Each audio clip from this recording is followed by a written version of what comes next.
Hi, my name is Michael Vargas.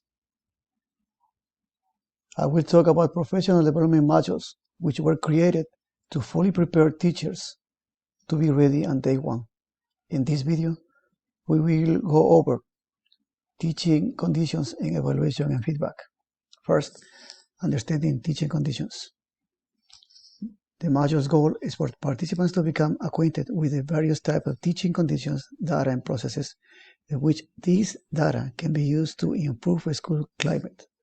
Through this module, education leaders will build capacity to collect and use teaching conditions data as part of the continuous improvement cycle, resulting in positive impacts on teacher retention and effectiveness and, ultimately, student learning, according to New Teacher Center 2014.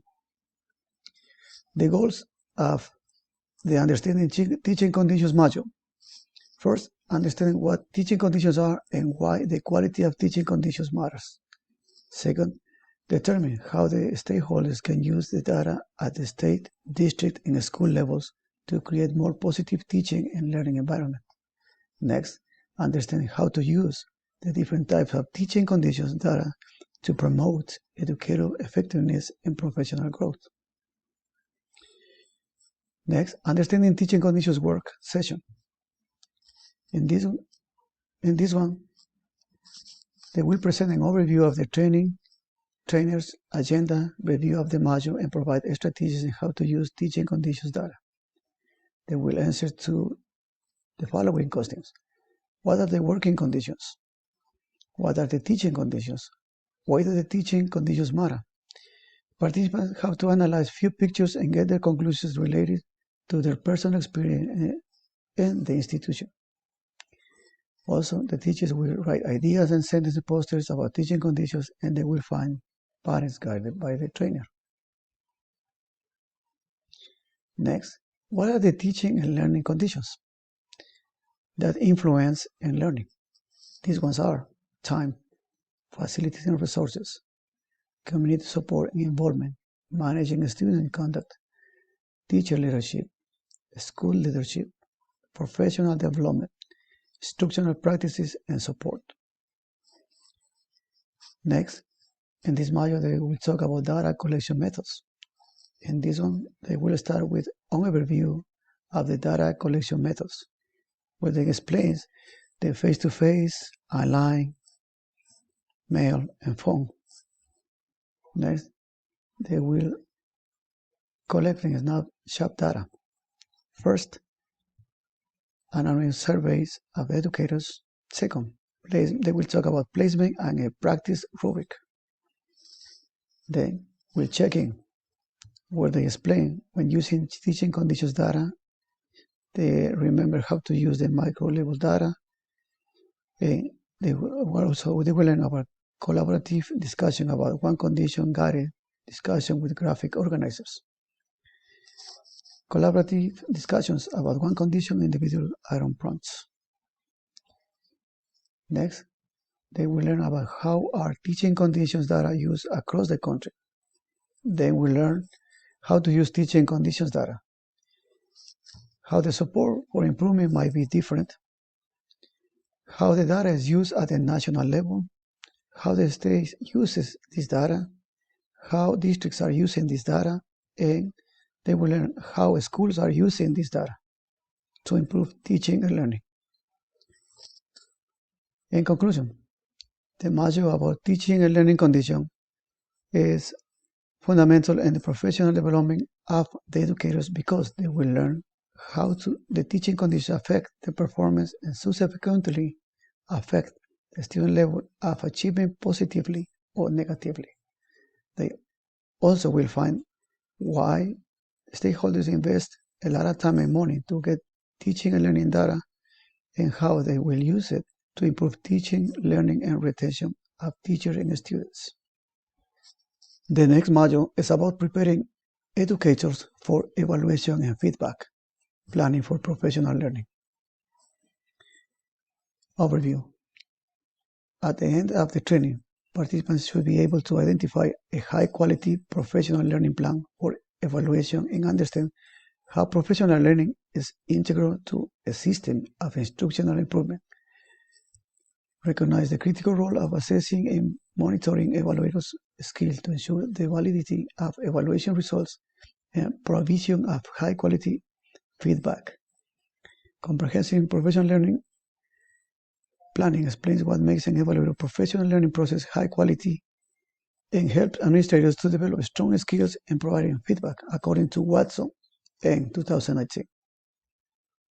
The goals of preparing educators for evaluation and feedback. First, trainees will be able to identify the best evaluation training plan and comprehend how training is part of an instructional improvement system. Next, discover the evaluation training points of view for various states and how the evaluation system affects the educators. Next, they will acknowledge the crucial part of ensuring the evaluators are ready so we can trust the results. And lastly, they will be able to describe what makes an evaluator training process high quality and helps administrators develop strong skills in providing feedback. First, characteristics of high quality evaluator training. The training will go over the confident statements, quick jot, high quality professional learning for evaluators. They will explain about the common sources and bias. They will go over defining evaluator certification. They will explain professional learning in practice. And finally, we'll be able to identify training gaps, funding resources, and supports. Professional learning for feedback and coaching. To explain this, they will have evidence-based feedback. They will have an activity and a good conference or a video review, and finally a feedback in action. What does high quality feedback look like? Characteristics of high quality feedback. Time, which includes timely, attentive, focus, evidence-based, use graphic descriptors and language. Selectivity, we include prioritize, pace appropriately, individualize, differentiate for individual teachers' needs, high-level questions, and finally, outcome, linked to professional growth planning, ends with action strategies, practice and modeling. Now, they will give a big picture, developing a comprehensive evaluation training plan. To get this, they will have different activities. Will include examining training timelines, communication for professional learning plans. Then we go at another activity, identifying talent development connections, also sharing what works, and then we go identify your state's roles activity. Then we will bring it all together. On the picture, we can see that the comprehensive evaluation uses some of the different evaluation models, like the Kirkpatrick, Phillips, or Kaufman, to evaluate the educational institutions, organizations, and governments, and also the different levels they have to meet. Next, we're going to see that both modules have to evaluate learners' reaction to the training, measure what was learned during the training. They have to assess whether or not behavior has changed as a result of the training, and they have to evaluate the impact of your program on business results.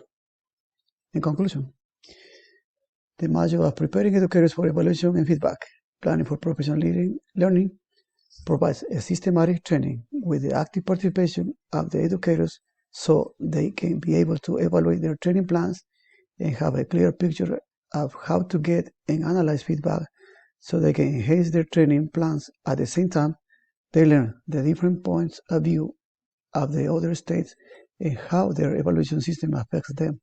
Also, they receive training on what is high-quality professional learning for evaluators. Finally, you can see all the reference used in this research.